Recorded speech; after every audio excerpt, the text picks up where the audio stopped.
Shalom Aleichem. Welcome to this evening's shir, which is Parshas Re'eh. So I'm traveling, so the inyonim will be perhaps not as intense, but still we have a nice variety of inyonim to address today. So number one, when a person has added a name, is there need to update the ksuba? Now, people add a name sometimes for health reasons. There's also because of the issue of not having a son-in-law and father-in-law, or mother-in-law and a daughter-in-law having the same name. So many people, for that reason, to be able to make a shidduch, they'll add a name. And so now in Lubavitch, there's many people called Meir Menachem Mendel, Chaim Menachem Mendel, and so on. So do you need to rewrite the ksuba? Now, there are two.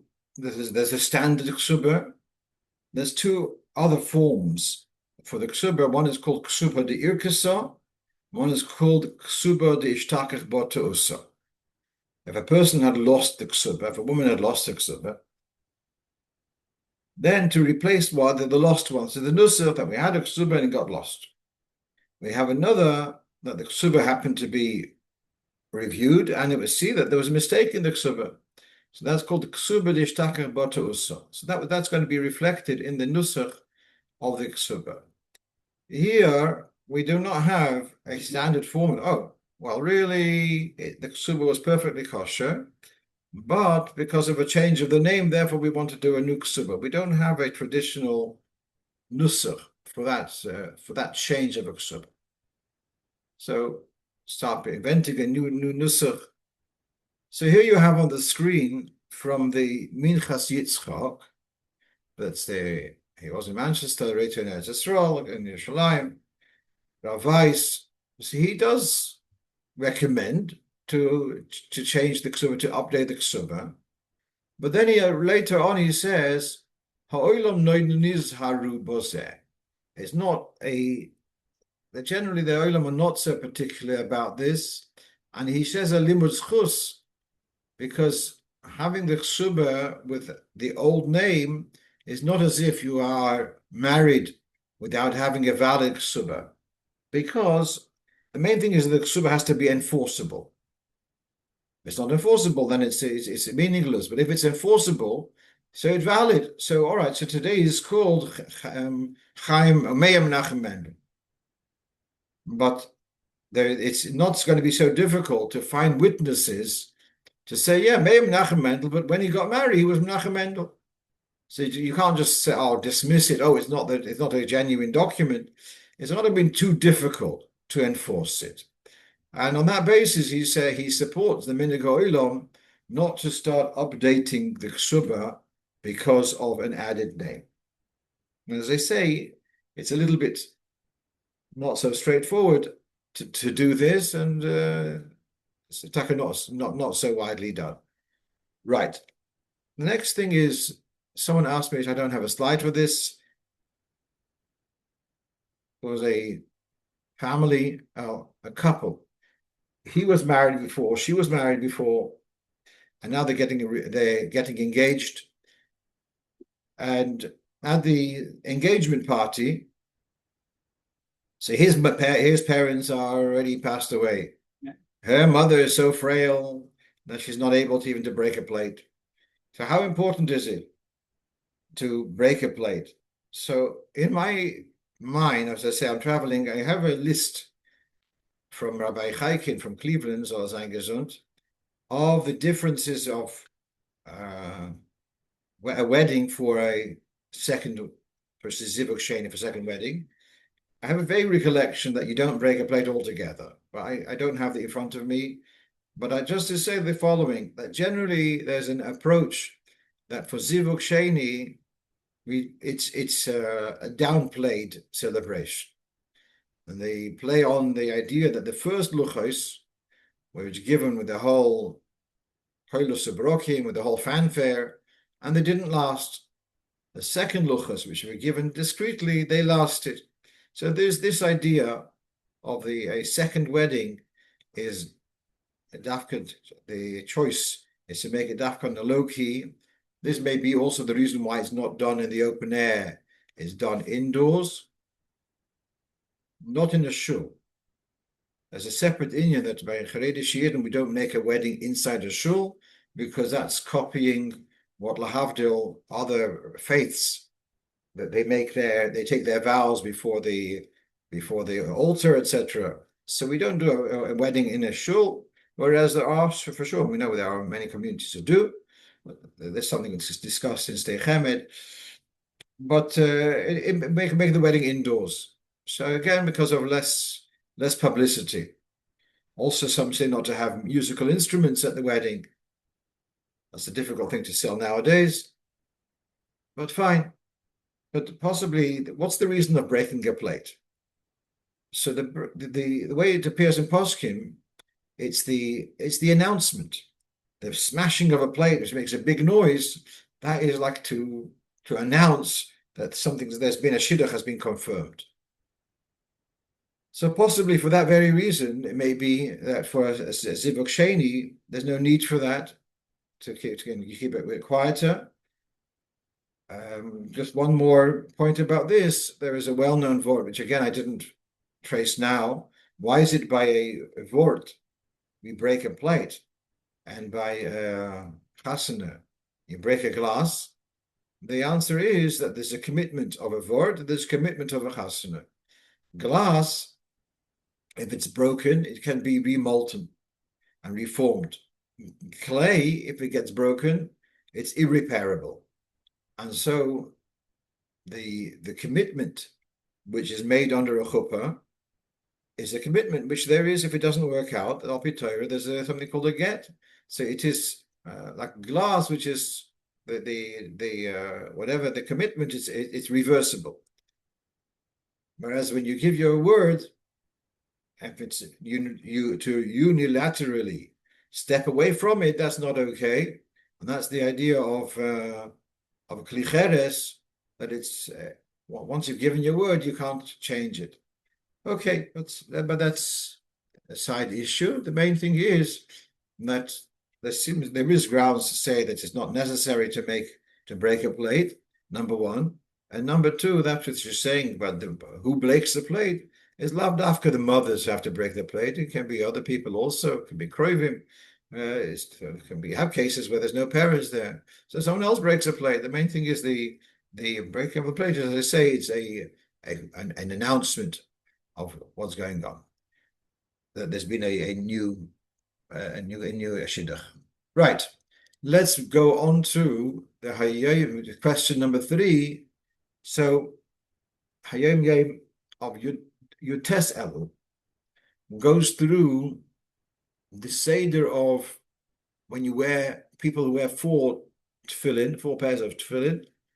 It says that the rashis are worn from Ezum Mekoimon, from before Ezum Mekoimon all the way till Ach Tzadikim, and then you switch the shalosh and you'd say Tehillim in the Shimosh Rabbah, the shalosh, and then put on Rabbeinu Tam's, and then you say after Shema and Kaddish Vaykiviyacho, Perek Mishnayis, and then switch Shalosh for Ravid, and then to do Pasha Chumash. Each one, Shema Yisrael said in each one, but the question which I was asked, is there a deeper significance to the choice of a Perek Mishnayis dafke in Rabbeinu Tam and the other in Yonim in the respective tefillin? So I did not have a deeper reason.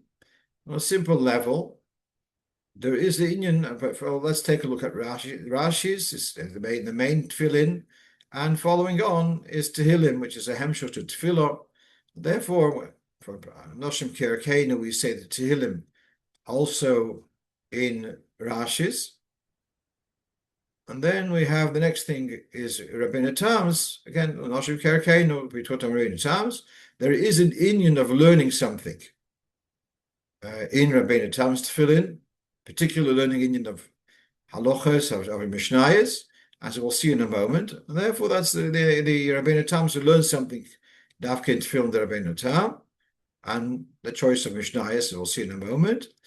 And then we have after that the Parsha Chumash, which I don't really have an explanation where it comes into the regular schedule.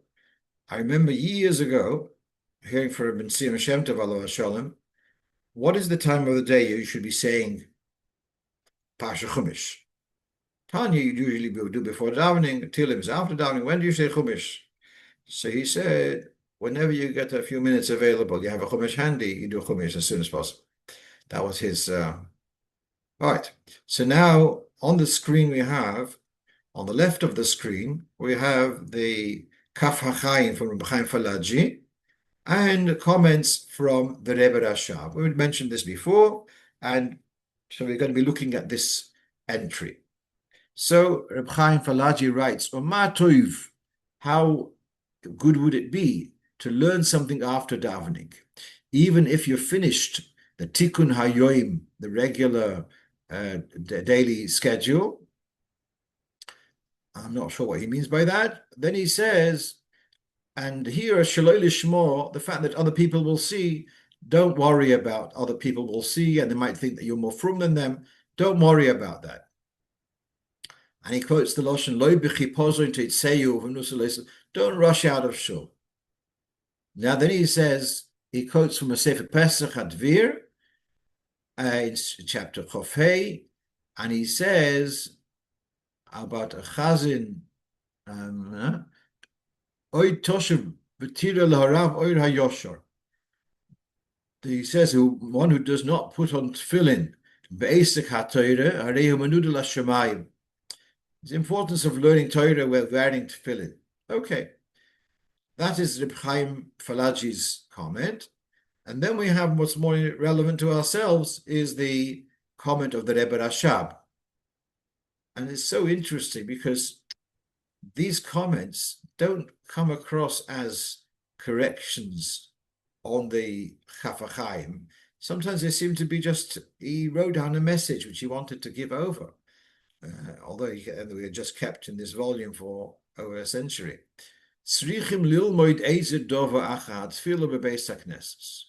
First thing, he corroborates this idea that after davening in shul, you should learn something. And he doesn't give a source for this, but we know it's written in Shulchan Aruch, the union of Meilcho Michael El Choyel, in Beis HaKnesses, the Beis HaMedrash, that after davening you should learn something.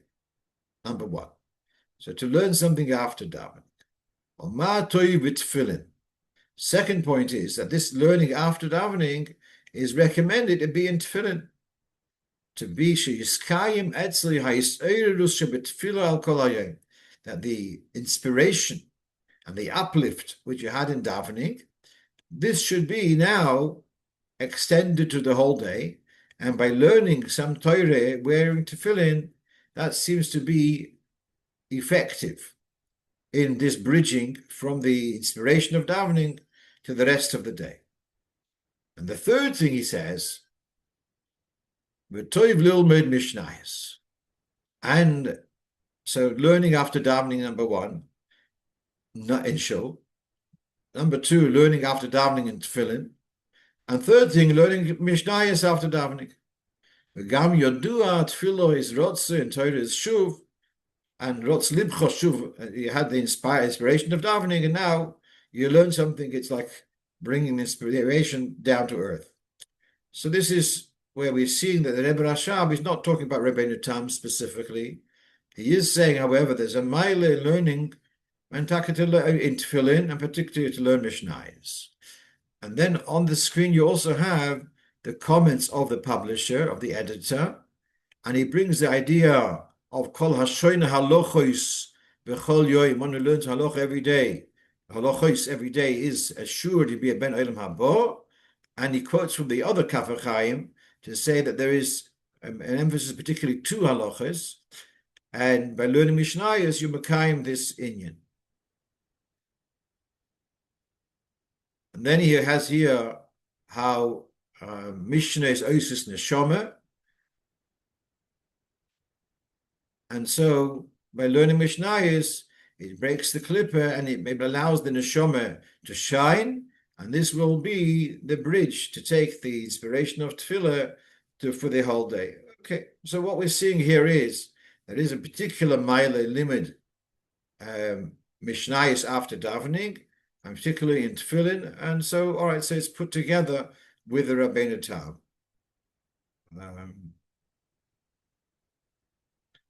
I've never noticed this before. Sometimes people ask, is it important to learn to say Tehillim, the daily Tehillim, whilst wearing your tefillin, or can you take off your tefillin before?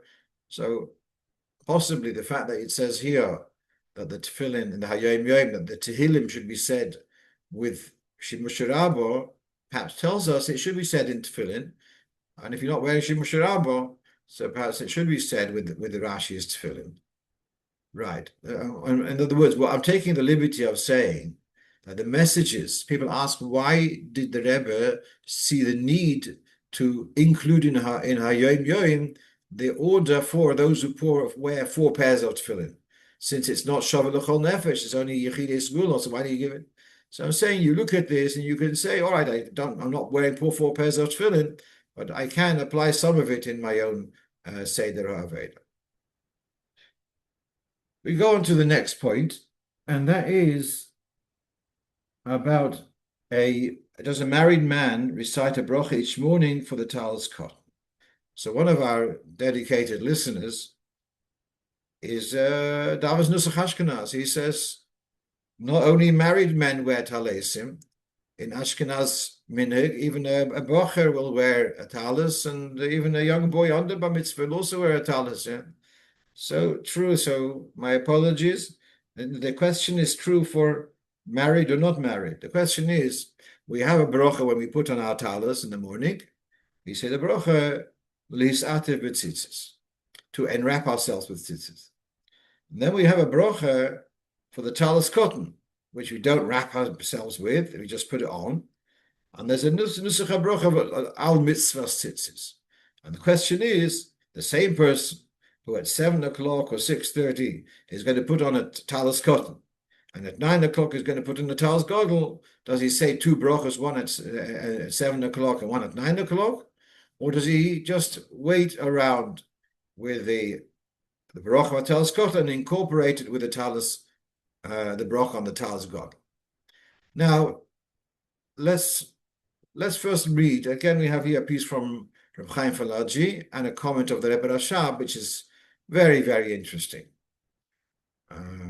So first of all, the idea of wearing a tallis cotton anytime. It says even during Tashmish to wear the tallis cotton, and that was the minig of the Arizal. Then he says, when you change your tallis cotton every Friday, Kadar koi shemachlif arbo bigdei lovon.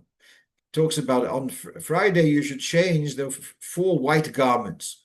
He's obviously borrowing from the idea that the Kohanim had yoitim, wore 4 garments, and they were made of linen. Although the gartels and machloikas, all right, and the Kohen Gadol wore all 4 of linen.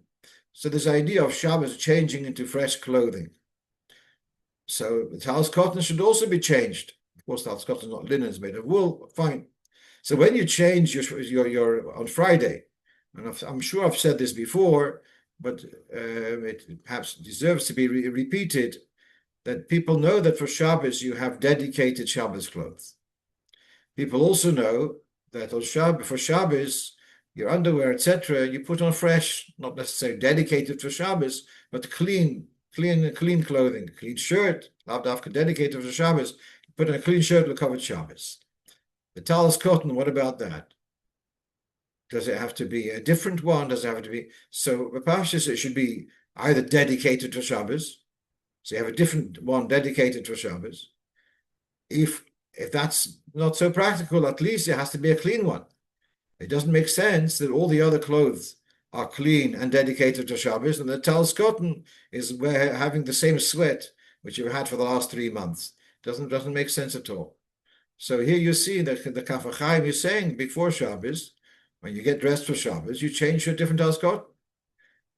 So now when your hands are clean, so he says, if your hands are clean at the time when you put in tallis cotton, you make your bracha there. If your hands are not clean, in other words, at the time you put on tallis cotton, it's not practical to make a bracha. So then, after you wash your hands, you'll touch the tzitzis with your hands, and you'll make a bracha afterwards. So that's on a Friday. Then he says, if you wear a tallis cotton and you take it off and you switch it, put it back on again shortly thereafter, you don't make a new bracha because it was such a short interval. However, he says, if you go into the Beis HaMerchatz, you went to the bathhouse, and then the interval between taking off and putting on is a hefsek merubah, is a long interval, then you should make a new bracha when you go out of the mikveh. And he gives references to there for this. He gives a reference to Magen Avram, Edo Rabo, and Derech Chaim that's the Siddur Derech Chaim from Agoin Melissa. So this is all what's written in the Kaf HaChaim from Reb Chaim Falaji. But then the Rebbe Rashab's comments are very, very interesting. He writes, B'chol boiker, every morning, Yochel livdok tzitzios hatalis cotton ulevorech olav afshi yoshen boy. He doesn't have to wait once a week. He comes with a Kaddish even every morning. And even if it's the same tallis cotton you wore through the night, in the morning you make a new bracha. Very, very interesting. Then he writes, Besider in the Alter Rebbe Siddur Kosav, that if you put on your tallis cotton before daybreak, and you can't make a bracha then, so then when you put on your tallis godel, later on you'll have in mind the tallis cotton. You won't make a separate bracha. Then he goes into the whole thing, whether you can reconcile one with the other. So it looks like the Alter Rebbe is saying, if you put on a tallis cotton before daybreak, you won't make a bracha on it. You'll wait to make a bracha on the tallis godel. Here the Rebbe is saying that you can make a bracha on tallis cotton as soon as when you wake up.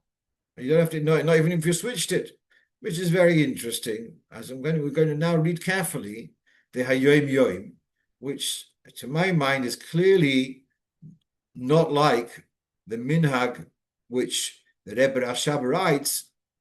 As you can see the last line, he writes, my impression is that we follow this minhag, that every morning you can check your tzitzis and make a bracha on your tallis cotton, the same which you slept through the night. And I'm going to say that we're not noeg like that. We do have some details where Rabbi Chadakov, alav Shalom, before he got married, he went to the Frierdiker Rebbe for guidance, and he was told this idea of not making bracha on tallis cotton, etc. Now, let's take a look now at the Hayoim Yoim, and let's read that carefully. Bilvishas, if you dalad sivan. Bilvishas tallis cotton babeker, b'yodayim nikiyas. If you put on your tallis cotton in the morning, so you're putting on a new one, yeah? It's not the one which you slept with. In Levishas tallis cotton, you're putting on a tallis cotton, and your hands are clean. Not only hands are clean, it's also the location where you're doing so. You're allowed to make a bracha. Mevorchim al mitzvahs tzitzis. So you should make a bracha upon putting on the tallis cotton, providing that the room and yourself are able to make a bracha. Why do you make the bracha al mitzvahs tzitzis? Why not lihis ativ b'tzitzis? And he adds, Kiven she'ein b'tallis cotton shelonu shir ituf. Our tallis cotton is not large enough to wrap around. You have to be mekayim mitzvahs tzitzis. You have to have an armor in the front, an armor in the back. If you're going to put it on your head, so half your tzitzis, half your beggar has been taken up with covering the head. You're not going to have an armor for the back or for the front, etc. So, therefore, so say the Alter Rebbe in the Siddur says, you want to make a bracha on tallis cotton, do atifa. So it could be that in the Alter Rebbe's times, it was common to have a much larger tallis cotton. Could be. Could be they took an old tallis and cut it in half and made it into two tallisim ktanim. That could be. And perhaps then you would have a sheer ituf, and that's what the Alter Rebbe is talking about. But here, in the Hayom Yom, he says, our tallisim ktanim are not large enough to do atifah, and therefore, less bereda, we say the brocha al mitzvahs tzitzis. Now, let me just perhaps clarify that the brocha lisativ tzitzis is written in the Gemara. The brocha al mitzvahs tzitzis is not written in the Gemara. There's a discussion in Poskim whether the leis atif, whether the wrapping around is imperative for the mitzvah of tzitzis. Because after all, the Torah says, Ashat chasabo, bigdeichem, it doesn't say leis atif. This is in the Gemara, has the lotion of leis atif. But why should that be, why should you not fulfill the mitzvah if you're not misatif? So this is Machlokas Poskim. So let's say we'll follow their view that you are Makai mitzvah tzitzis even without atifah. But then the bracha is just it jars. How can you say lis atif and you're not doing so? And hence they have this creation of an alternative nusach al mitzvah tzitzis. And the Alter Rebbe in his siddur does not bring this nusach bracha of al mitzvah tzitzis because he's not happy to say a bracha which just doesn't have a source in the Gemara. And despite that, despite the Alter Rebbe in the siddur, he does mention it. In the siddur he doesn't mention it. But then the Hayom Yom is confirming, despite those reservations, we do say the bracha al mitzvah tzitzis if necessary, because you cannot say lisati. But meanwhile, he said that a person who gets up early, gets up in the morning, and he's going to be able to put on his tallis cotton, and he's able to say a bracha then. 2 hours later, you put on a tallis, doesn't matter. Now you're doing a mitzvah, and you can make a bracha as you're doing the mitzvah, so do so. Despite the reservations about the nusach bracha.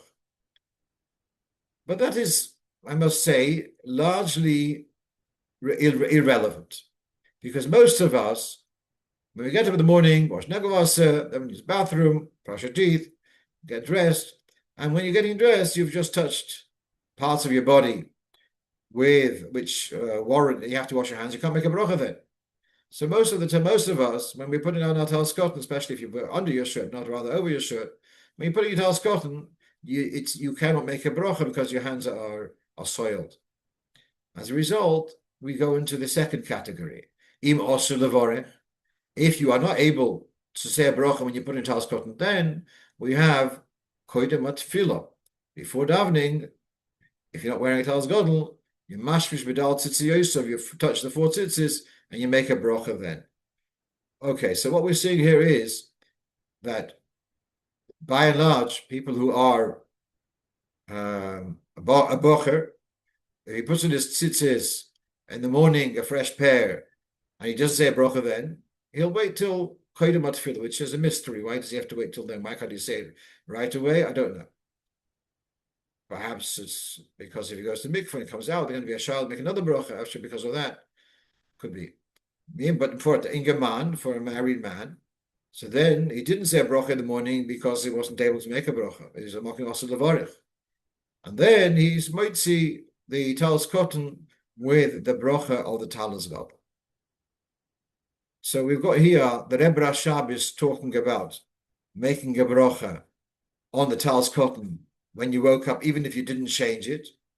And we're going from one down to the other extreme. Dafki if you changed it. And even then, we're not rushing to say the bracha al mitzvah tzitzis unless you mamish and the bracha the mitzvah then. You say the bracha right when you put it on. Otherwise, the bracha al mitzvah tzitzis is dropped until you just cover it with the tallis gadol. So personally, I don't say the bracha al mitzvah tzitzis on a regular basis, other than a Friday afternoon. I change them to a different tallis cotton, the covered Shabbos. That's when I'll say the bracha al mitzvah tzitzis because I'm not intending to put on a tallis gadol. Incidentally, on Erev Yom Kippur, I would not say the bracha al mitzvah tzitzis because I have ahead of me. I'm going to put on the tallis before Kol Nidre with the bracha, and I have in mind that it's the tallis cotton. Just by the way, you can also throw in that when you make your broch and your tallis gadol, and you baidik the tzitzis, you should also be baidik the tzitzis of the tallis cotton, because after all, your broch is going to for the on the tallis cotton as well as the tallis gadol. Okay, that is as much we're going to cover about this point, and let's move on. So number 4 was what bracha should be said on ice cream, which contains pieces of biscuit. It's apparently quite a popular product, and it's gotten into, there's a sefer Shari HaBracha, a very contemporary sefer, brachas on food, and he says make 2 brachas for the simple reason we have a general principle that eating grain is not considered subsidiary to other foods in the same combination, unless it's there just to hold it together. But if it's there to eat it as a biscuit, to give that crunchy flavor, it's a mezainis. On the other hand, to say, oh, the whole ice cream has become mezainis because there's a few bits of biscuits, that also doesn't make sense. And therefore, we have the recommendation to make 2 brachas. And the same thing would be if you have ice cream in a cornet. So the cornet is mezainis, the cone, whatever you call it, and that ice cream is shahakal. And to say mezainis and the whole thing doesn't make sense. On the other hand, you cannot ignore the cone, the mezainis cone, especially if it's got a taste to it, so a bit sugary. So the poil, you make 1 bracha on the mezainis, then a bracha of shahakal on the ice cream. It comes to boyer nefoshes. It's unlikely that you'll have a kazayas of biscuit within a reasonable amount of time with K'diachilas Pras, and therefore it's just boyer nefoshes. And that is true whether it's ice cream in a cone or bits of biscuit inside an ice cream. You don't need to make al hamichya on the biscuit part because it's tougher to the because you don't have a shear. So yeah. All right, that was about the ice cream. Let's now go on to. Did I miss out something? No, did that? The numbers is incorrect here. This should be number. No, that's correct. 5, 6. Okay.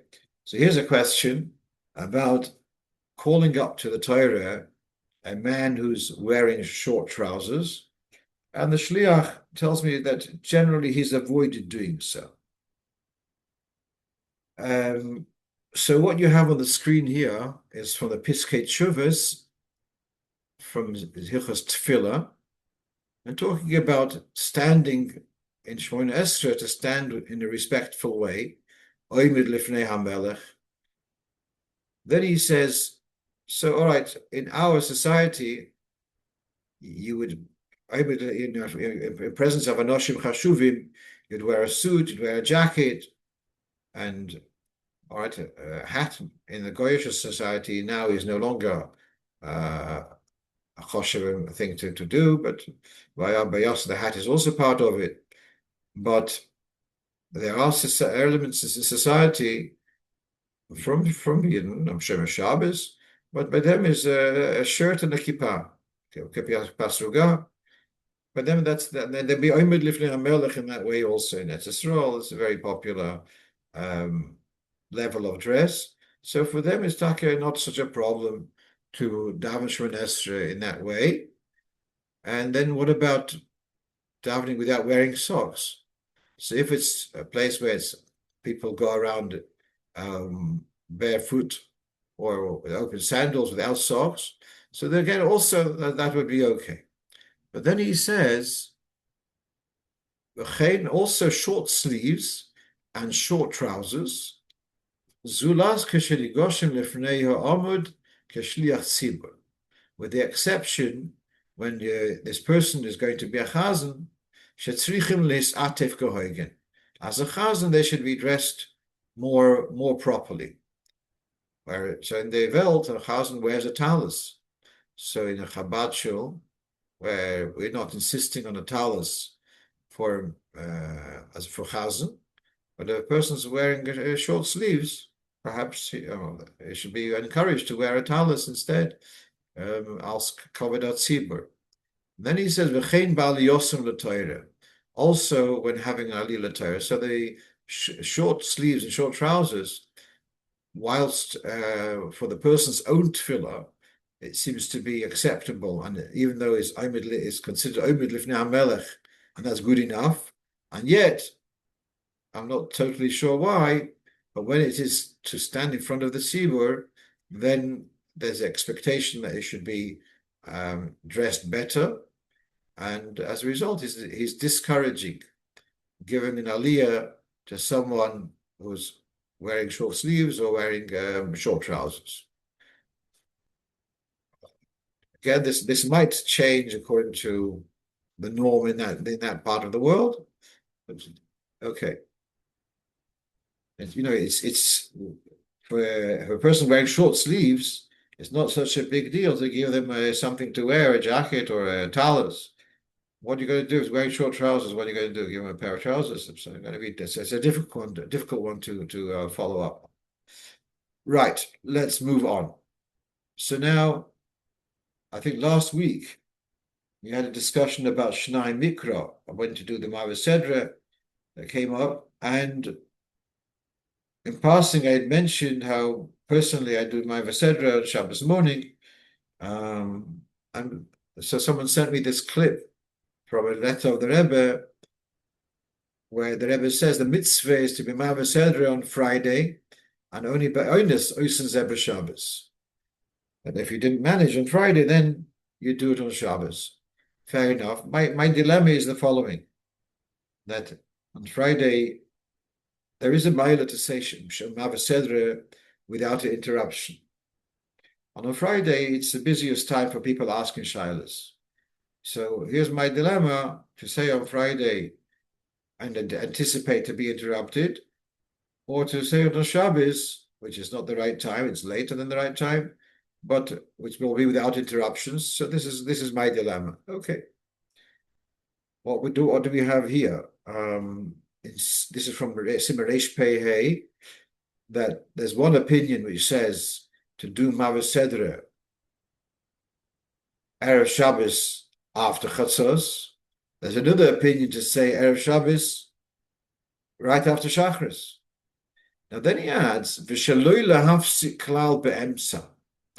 And it's the way it's presented, it seems to be as if this kpeda, not to interrupt in middle, is connected to the minhag of saying Mavasedra in the morning rather than in the afternoon of Friday, which I don't see a connection. This one is about the timing, this yesh noegin, and then v'shaloi lahafsik, that seems should be according to both of them.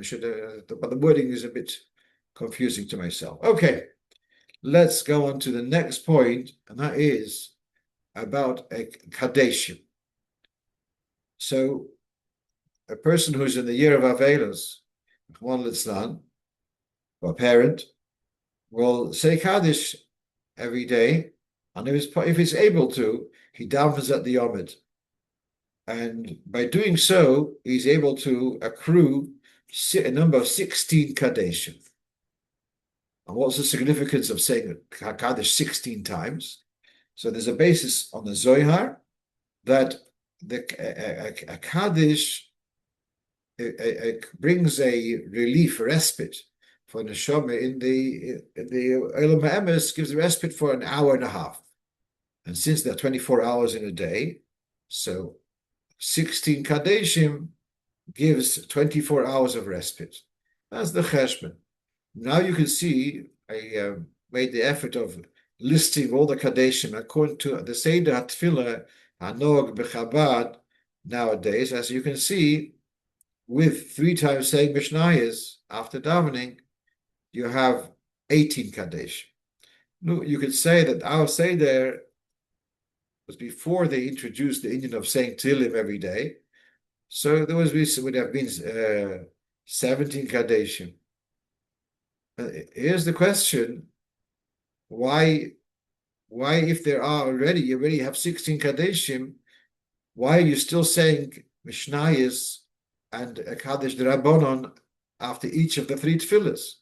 And in addition to these 18, on a day of Monday and Thursday, when there's Kriyas HaTorah, there's an extra Kaddish. So you have 19 Kaddishim. So why is the oval still mishtadel to say Kaddish D'Rabbanan, to say Mishnayos and Kaddish D'Rabbanan, when the quota of Kaddishim he has, if he dalmens the Yom all three tefillas, he has the quota of Kaddishim of 16 Kaddishim anyways? That was the question.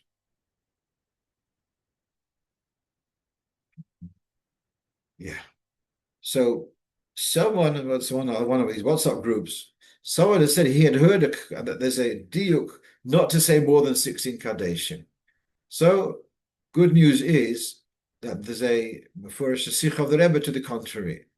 When it comes to the number of Kaddishim, there's not a problem to be moisif on the 16 Kaddishim. It's just not to have less than the 16 Kaddishim.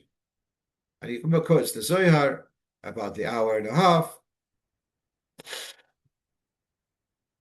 Okay. So having more is not a problem, but still that doesn't answer.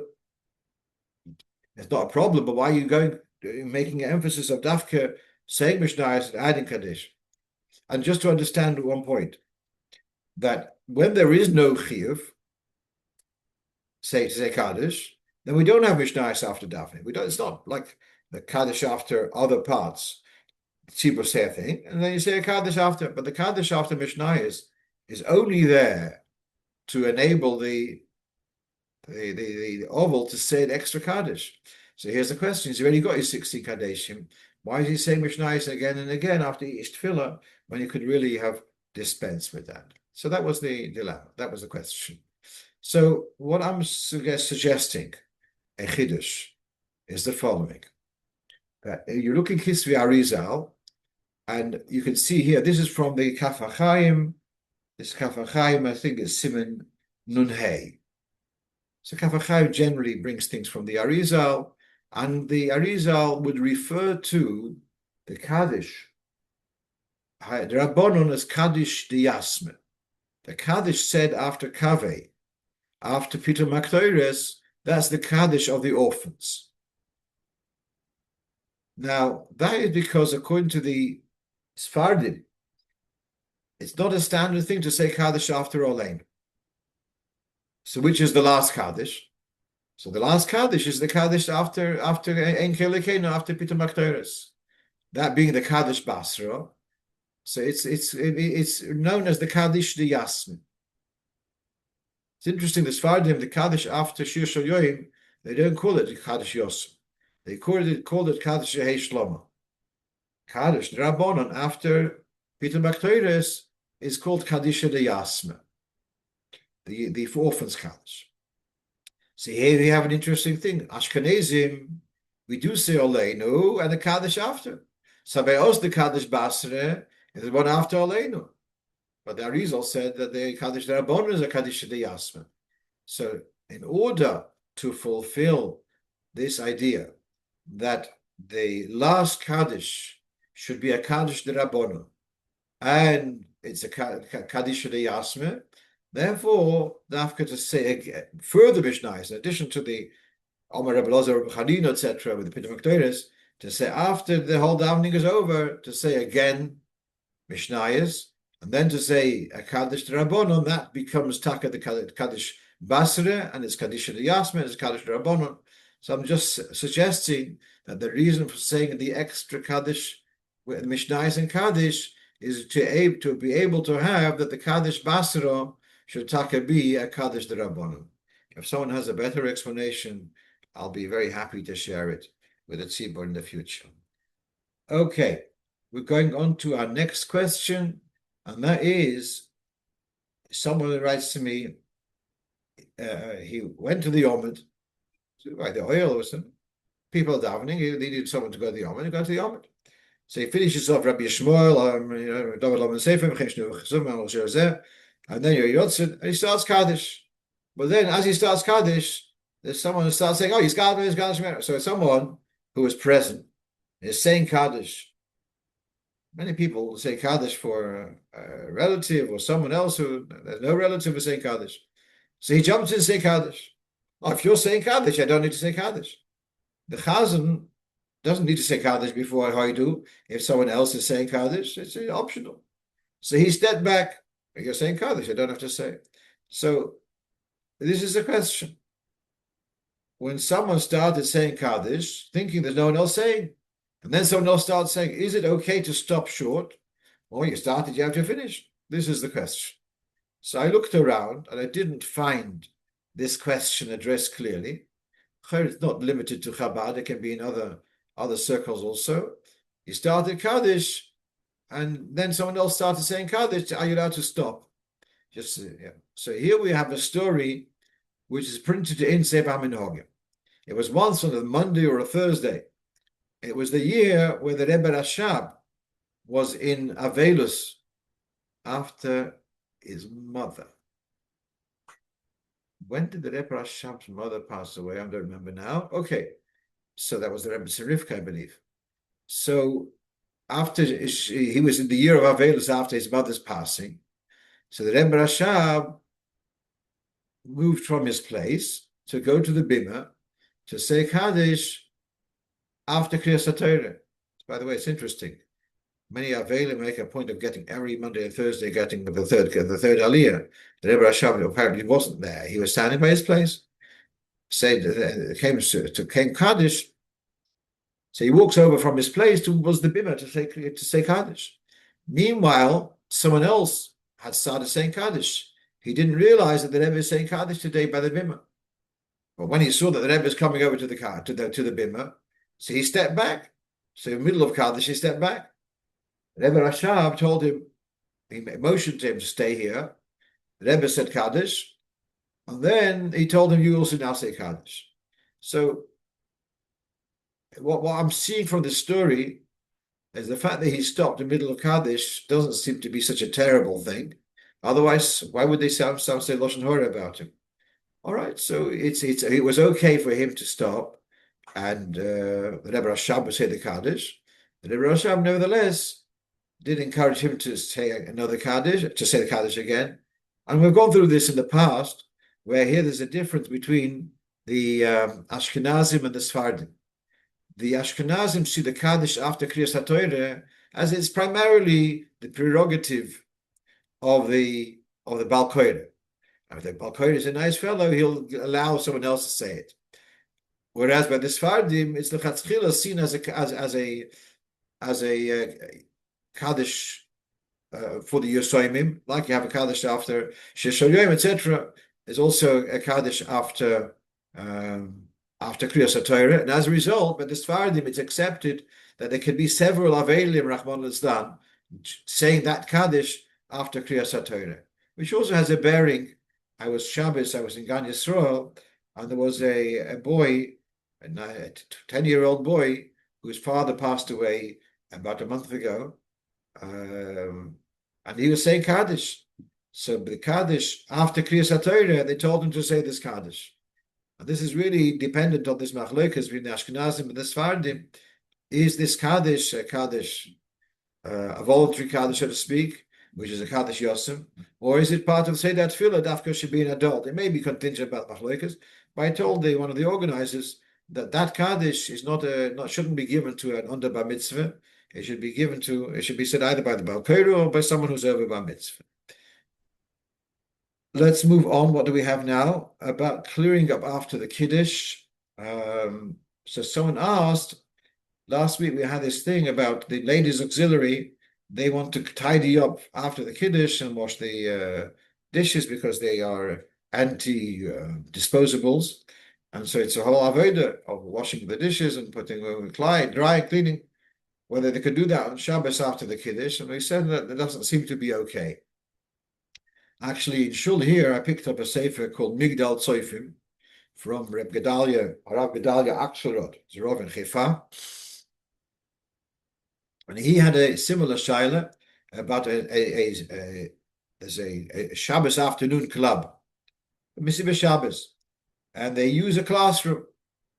They come to the classroom, and the chairs are on top of the tables, as is very common in schools. At the end of the day, the children put the chairs on top of the desks. Then the cleaner is able to clean the floor without any, with less interference.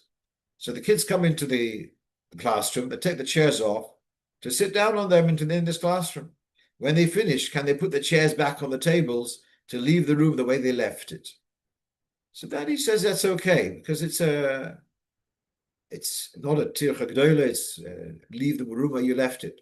Whereas our problem, as we discussed last week, was much more washing up the dishes, etc., is much more of a job, which I felt wouldn't be appropriate to be done on Shabbos. So then someone writes to me, what in his shul, it doesn't say where he is, and doesn't matter. Now they have a goy coming in the afternoon, and the guy is cleaning up after the Kaddish, and he's washing the floor, and he's vacuuming, etc. So is that the same thing? So my response to him, there's no Mara Mekomis on this, because I didn't have a chance to look it up properly, but generally, with a goy, there is an approach that if you give the goy a job to do, and he can do it in b'derech heter, and he chooses to do it b'derech isur, that's okay. Now, generally, that's so. Here, you tell the guy, by Sunday morning, I need this room cleared, and the guy says, why should I come at 11 o'clock at night? I can do it at 4 o'clock in the afternoon. So the fact that the guy has chosen to tidy up this place on Shabbos rather than after Shabbos is really the guy is doing it for their own convenience. That makes it easier. The washing of the floor. Okay, so if you needed it for Shabbos, that might be more of a question. But the washing of the floor is more of a melacha, a chashash melacha. Using a vacuum cleaner, I wouldn't think it's right to have the guy doing the vacuum cleaner whilst people are present. It's a chilul Hashem. Now, there's a difference also whether it's on premises, off premises, but when it's just a question of a hachona, not a question of melacha, one can be more mekel that the goy should be able to get on with it. As I say, they're doing it primarily for their own. They're doing it now to make life easier for themselves, not doing it for you. Our last thing which we have today is someone sent me the following. In the Sefer Nesivim B'Shtach Shlichus, the second volume. So I have there a question about at what age should we know we don't listen. Men shouldn't be listening to females singing. From what age is considered a female for singing, and they shouldn't be hearing their singing? So there are different opinions about this. And so I wrote here that some say from 3 years old, some say from 6, and some say from 11. Up till 11, it's an hour. So these are not Chabad poskim, these are general poskim. But the one who says the age of 3 is Reb Shlomo Zalman. Quoted, okay. And then I have here a quote from the Likutei Sichos Chelik Yud Ches. And so this is what we're looking at. The line in the Likutei Sichos Yud Ches says the following: according to Shulchan Aruch, from the age of 3 and up, the girl should be behaving in a tznius way, and how much more if she's 10 years old, etc. But not to be heavy-handed, and to speak in a pleasant way. This is the Lashon as it is in the Likutei Sichos. Now, my length sentence after that is that the quote here in the Likutei Sichos doesn't tell us what is the tznius issue which is being addressed here. Is it got to do with clothing? Has it got to do with singing or something else? It's not clear. So now someone sent me this morning or yesterday that these few lines in the Likutei Sichos in the back, in the letters, is from an answer to Reb Beryl Baumgarten, Olav Shalom, who was a very Chassidish Yid. Many years he was a shliach in Argentina. My impression is this is before he moved out to Argentina, and he had written to the Rebbe about his children who are in schools in Crown Heights, and is concerned about them learning Limudei Chayil. That's one thing. He says, whatever the Rebbe says, is, then he says about the Indian of getting out dressing. The Rebbe has said not to be heavy-handed on my daughters and not to behave like the Ungarische. In other words, which for them it's a very strong emphasis. If the Rebbe's guidance of be softer rather than heavy-handed, does that still apply? Because of Shulchan Aruch, he writes, this is Rabbi Baumgartner is right, from the Shulchan Aruch, from 3 years old, she has to behave with its sneers, and how much more if she's 10, etc. And so this, the Rebbe answers, he underlines the words loyla hachbid, not to be heavy-handed, and a dayan betok for medes, and that guidance still remains, and ledaber b'darkei noyam. So now let's go back to the previous slide. Well, this is where that Loshen Lekutei Sichos is taken from the answer to Rabbi Baumgarten.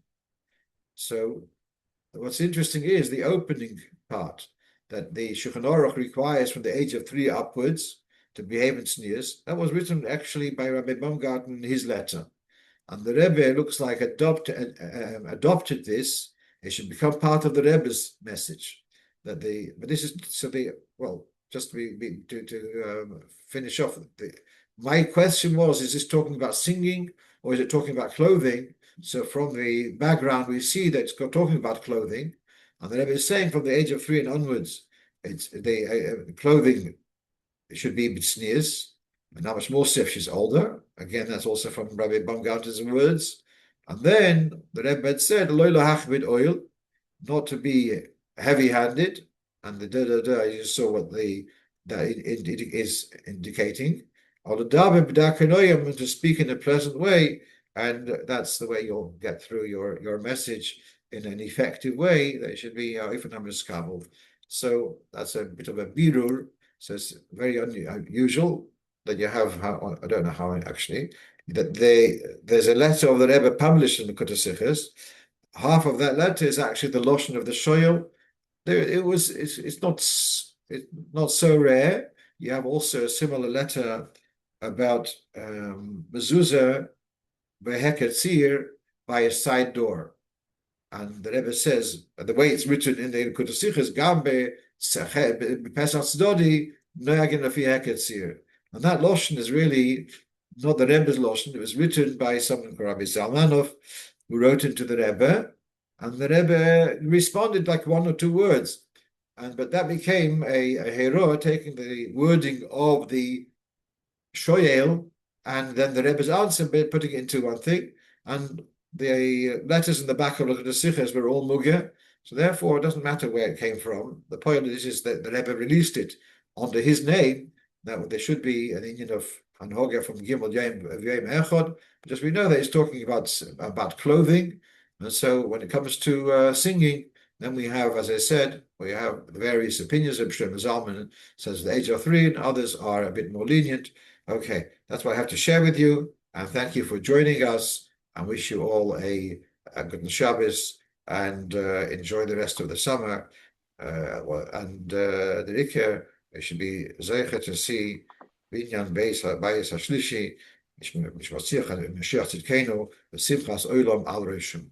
Amen.